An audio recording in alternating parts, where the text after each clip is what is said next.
LED का full form होता है लाइट एमिटिंग डायोड। वैसे तो सेमीकंडक्टर की दुनिया में और भी बहुत सारे डायोड्स हैं, जैसे कि tunnel diode, zener diode, varactor diode, Schottky diode. पर सिर्फ एलईडी ही एक ऐसा डायोड है जो लाइट एमिट करता है। इसके पीछे का रीज़न है direct band gap semiconductors and indirect band gap semiconductors. LED जो है वो gallium arsenide, gallium nitride, indium phosphate जैसे मटेरियल से बनता है। ये सब materials direct band gap semiconductor की कैटेगरी में आते हैं।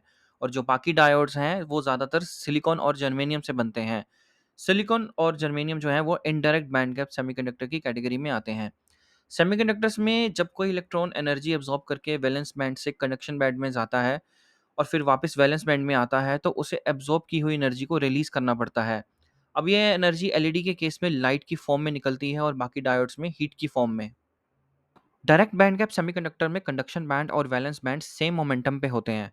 यानी कि इलेक्ट्रॉन जब वापस नीचे आता है और जब इलेक्ट्रॉन होल रिकॉम्बिनेशन होता है, तो मोमेंटम कंजर्व होता है बिना किसी एक्स्ट्रा हेल्प के। और इस रिकॉम्बिनेशन से एक फोटोन यानी कि लाइट रिलीज होती है। तो दोस्तों इस प्रोसेस को रेडिएटिव कॉम्बिनेशन भी बोला जाता है। वहीं दोस्तों इनडायरेक्ट बैंड गैप सेमीकंडक्टर के केस में कंडक्शन बैंड और वैलेंस बैंड अलग अलग मोमेंटम पे होते हैं। यानी कि इलेक्ट्रॉन जब वापस नीचे आता है और रिकम्बाइन करता है होल से, तो मोमेंटम कंजर्व करने के लिए एक फोनॉन की हेल्प लगती है। तो इस केस में फोटोन की जगह एक फोनॉन यानी कि हीट रिलीज होती है। तो दोस्तों इस प्रोसेस को नॉन रेडिएटिव कॉम्बिनेशन भी कहा जाता है। और दोस्तों क्या आपको पता है कि एलईडीज का मेन मटेरियल होता है gallium arsenide, aluminium gallium arsenide या फिर इंडियम गैलियम आर्सेनाइड। पर इस मेन मटेरियल से बना एलईडी सिर्फ इंफ्रारेड लाइट ही एमिट करता है। विजिबल लाइट को एमिट कराने के लिए डिफरेंट डोपेंट्स का यूज होता है। और दोस्तों एलईडी का इन्वेंशन निक होलोनियाक ने किया था 1962 में।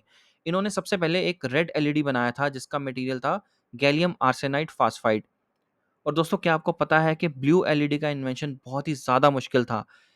रेड एलईडी तो 1962 में ही बन गया था, बट ब्लू एलईडी 1990s में जाके इन्वेंट हुआ था। ऐसे ही और इंटरेस्टिंग फैक्ट्स जानने के लिए चैनल को प्लीज़ सब्सक्राइब करें।